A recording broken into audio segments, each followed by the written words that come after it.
ही फक्त वालाची भाजी नाही आहे, तर माडभाजी आणि कांद्याची पात घालून केलेली खास झणझणीत चमचमीत वालाची भाजी आहे. ही भाजी अशी होते की 2 घास जास्तच जातील. अनेक वेळा वालाची भाजी कडू लागते किंवा फार साधी होते, पण आज मी जी पद्धत दाखवणार आहे ना, त्यामुळे भाजीला येते एकदम घरगुती चव आणि खूप महत्त्वाची टिप्स सांगणार आहे, जो बहुतेक जण स्किप करतात. तो केला की भाजीची चव होते एकदम चमचमीत, म्हणून हा व्हिडिओ शेवटपर्यंत नक्की बघा. नमस्कार, मी आहे पायल आणि तुमचं स्वागत आहे माझ्या यूट्यूब चॅनलवर. इथे तुम्हाला मिळतात रोजच्या सोप्या घरगुती आणि चमचमीत रेसिपी, ज्या आपण सगळे घरी सहज बनवू शकतात.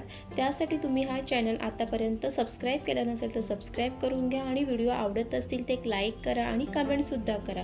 चला तर मग आजच्या रेसिपीला सुरुवात करूया. सर्वात आधी तर इथे हे वाल घेतलेले आहे आणि ते तुम्ही पाहू शकतात की वालाला छान असे मोड आलेले आहेत आणि वालाला जर मोड आले असतील ना, त्या भाजीला अजून छान चव येते. आणि त्यामुळे कडधान्य कधीही तुम्ही भाजी करणार असेल ना, त्याचे सर्वात आधी तर असे मोड काढून घ्यायचे.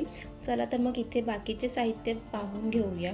इथे घेतलेली आहे कांद्याची पात. कांद्याची पात इथे मी अशा पद्धतीने कट करून घेतली आहे. त्यासोबतच इथे लसूण आलं ह्याचं वाटण घेतलेलं आहे आणि त्यासोबतच 2 मोठे कांदे घेतले, ते असे उभे चिरून घेतलेले आहे. टोमॅटो घेतलेले आणि हे माडभाजी घेतलेली आहे. माडभाजीसुद्धा वालाच्या भाजीमध्ये खूप छान लागते आणि इतक्या साहित्यामध्ये चमचमीत भाजी ही अशी बनवून तयार होते. तर चला मग आता रेसिपीला सुरुवात करूया. ही वालाची भाजी करण्यासाठी मी कढईचा वापर करणार आहे. जर तुम्हाला कुकरमध्ये करायचं असेल तर तुम्ही कुकरमध्ये सुद्धा करू शकतात, पण त्याच्यामध्ये काही टिप्स जर तुम्ही फॉलो केलात ना, अशी चमचमीत भाजी होईल. त्याची सुद्धा मी टिप्स तुम्हाला पुढे सांगणारच आहे. कढईमध्ये तेल टाकून घेणार आहे. तेल व्यवस्थित गरम करून झाल्यानंतर सर्वात आधी इथे मोहरी टाकून घेणार आहे. मोहरी जर तडतडली ना, त्याच्यानंतरच त्यामध्ये जिरं घालायचं आहे. जिरं टाकल्यानंतर त्यामध्ये कढीपत्ता घालणार आहे आणि कढीपत्ता सुद्धा छान तेलामध्ये परतून घ्यायचा आहे. आणि खूप महत्त्वाची टिप्स आहे की जर तुम्हाला खमंग फोडणी हवी असेल ना, तर मोहरी, जिरं आणि कढीपत्ता हे तेलामध्ये व्यवस्थित खरपूस होईपर्यंत परतून घ्यायचं आणि त्यामुळे कोणत्याही भाजीला किंवा डाळीच्या फोडणीला खमंग अशी फोडणी बसते.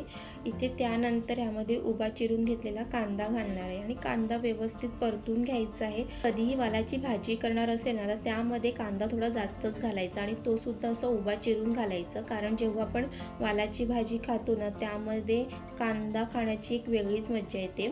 इथे कांदासुद्धा व्यवस्थित परतून घेतल्यानंतर त्यामध्ये लसूण आणि आलं हे ठेचून घेतलेलं आहे, ते सुद्धा त्यामध्ये घालायचं आहे आणि ते सुद्धा वाटण छान परतून घ्यायचं आहे, कारण त्या वाटणातला जो काही कच्चापणा आहे तो निघून गेला पाहिजे. आणि बरेच जण इथेच खूप घाई करतात आणि गॅस फास्ट ठेवून हे सगळं परतून घेतात, पण हे सर्व तुम्हाला मंद आचेवरच करायचं आहे. आणि त्यानंतर ह्यामध्ये टोमॅटो आणि कांद्याची पात घालणार आहे.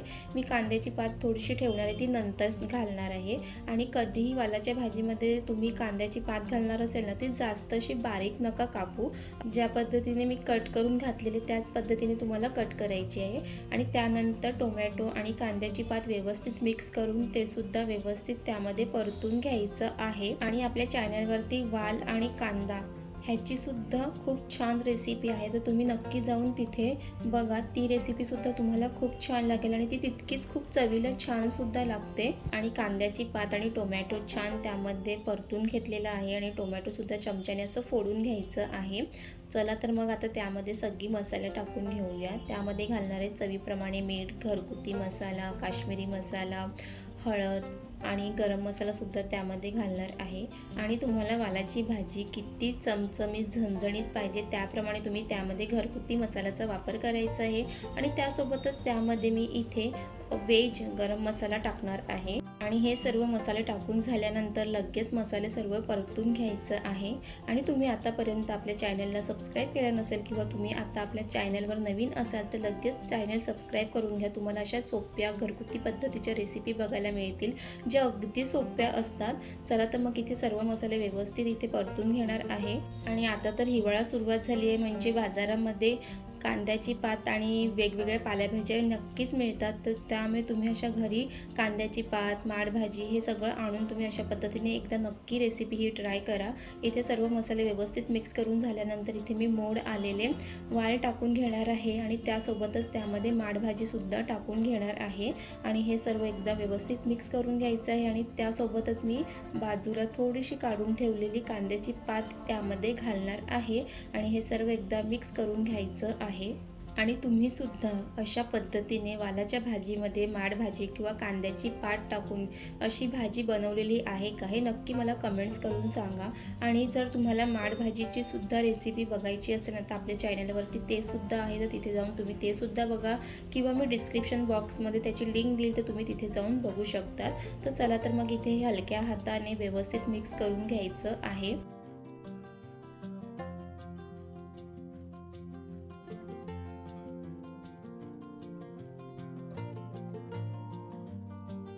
आणि इथे सर्व व्यवस्थित मिक्स करून झालेले आहे, तुम्ही ते पाहू शकतात. आणि इथेच बरेच जण खूप मोठी चूक करतात की ती म्हणजे त्यामध्ये पाणी घालतात. इथे तुम्हाला लगेच पाणी घालायचं नाही आहे, तर एक झाकण झाकून 3-4 मिनिटाची छान अशी वाफ काढून घ्यायची आहे. ही जर तुम्ही टिप्स फॉलो केली ना, तर त्या वालाच्या भाजीला खूप छान चव येते. आणि कोणत्याही भाजीला, जसं कडधान्याची भाजी करत असाल ना, तर आधी सुरुवातीला झाकण झाकून एक 2-3 मिनिटाची वाफ काढून घ्यायची. आणि इथे तुम्ही पाहू शकतात की वालाच्या भाजीला छान अशी वाफ आलेली आहे, पाणी न घातलेलं आहे. आणि आता मी एका साईडला पाणीसुद्धा गरम करायला ठेवलेलं आहे. आणि कधीही ना त्यामध्ये गरम पाणीच घालायचं आहे, थंड पाणी घालू नका. गरम पाणी टाकल्यानंतर ना त्या भाजीला अजून खूप छान चव येते, कारण आधीच भाजी गरम झालेली असते आणि त्यात जर आपण थंड पाणी टाकलं की ते परत थंड होते. आणि जर तुम्ही गरम असताना गरम पाणी टाकलं, त्या भाजीला अजून छान चव येते. तर चला, इथे मी सुरुवातीला थोडंसंच पाणी घालायचं आहे, त्यानंतर आपण थोडं थोडं करून 2-3 वेळा त्यामध्ये पाणी घालणार आहे. आणि ही भाजीमध्ये आपण जास्त रस्सा ठेवणार नाही आहे. आणि वालाची भाजी करताना गॅस मंद आचेवरतीच ठेवा, म्हणजे भाजी व्यवस्थित ही शिजली जाते आणि ती एकजीव होते. त्यानंतर इथे झाकण झाकून परत एकदा 5 मिनिटाची छान वाफ काढून घ्यायची आहे. आणि इथे तुम्ही पाहू शकता की 5 मिनिटं हे झालेली आहे आणि वालाच्या भाजीला खूप छान अशी वाफ आलेली आहे. आणि भाजी आत्ताच दिसायला खूप चविष्ट आणि चमचमीत दिसत आहे. तोंडाला आत्ताच पाणी सुटलेलं आहे आणि त्यातला सुगंधही खूप छान येत आहे. तर चला, तर मग ती परत एकदा मिक्स करून घ्यायची आहे आणि परत थोडंसं पाणी घालून आपण ते परत एक 2-3 मिनिटाची परत एक वाफ काढून घ्यायची आहे. आणि तुम्ही जर ही भाजी न कुकरमध्ये करणार असेल ना, तर फक्त एकच शिट्टी काढून घ्या, कारण जास्त शिट्ट्या काढून घेतल्या ना की ते वाल जास्त शिजले जातात. जर तुम्हाला वाल जास्त शिजवलेले आवडत असतील तर तुम्ही जास्त शिजवून घेऊ शकता. जर कमी शिजवलेले आवडत असतील तर तुम्ही त्या पद्धतीने वाल शिजवून घ्यायचे आहे. एक 2-3 मिनटं झालेली आहे, त्यानंतर झाकण काढून एकदा परत मिक्स करून घेतलेलं आहे. आणि ह्यामध्ये तुम्ही पाहू शकता की थोडंसं मला ह्यामध्ये पाणी टाकायचं आहे, कारण मला अगदी थोडंसंच रस्सा ठेवायचं, जास्त रस्सा नको आहे. त्यासाठी मी इथे थोडंसं पाणी टाकलेलं. आणि आता पाणी टाकल्यात एक 2च मिनटाची मी वाफ काढून घेणार आहे. आणि 2 मिनटाची वाफ काढून घेतली की त्यानंतर आपली वालाची भाजी बनून तयार होणार आहे. आणि एकदा हिवाळा चालू झाला की आमच्या घरी तर वालाची भाजी अशाच पद्धतीने बनवली जाते. त्यामध्ये माडभाजी किंवा कांद्याची पात टाकून अशी चमचमीत भाजी बनवली जाते. आणि इथे तुम्ही पाहू शकता की वालाची भाजी ही दिसायला इतकी चमचमीत दिसत आहे की खूप चवीला छान बनून झालेली आहे. आणि वालसुद्धा छान इथे शिजलेले आहे.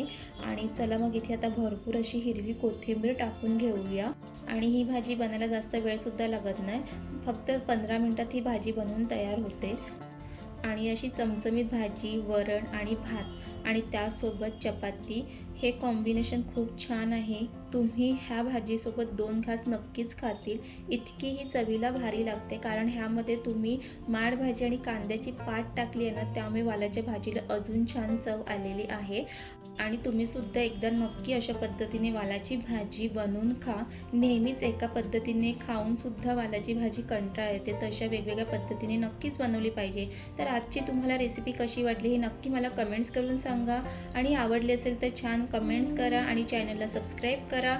आणि आपल्या घरी जर बऱ्याच जणांना माडभाजी वगैरे आवडत नाही, तर तुम्ही अशा पद्धतीने वालाच्या भाजीमध्ये टाकूनसुद्धा त्यांना अशी माडभाजी खायला घालू शकतात. तर ही रेसिपी तुम्ही नक्की ट्राय करा. आणि पूर्ण रेसिपी पाहिल्याबद्दल तुमचं मनापासून धन्यवाद. आणि पुन्हा भेटूया अशा छान रेसिपीसोबत. तिथपर्यंत मस्त खा, मस्त राहा आणि परत भेटूया. Bye bye.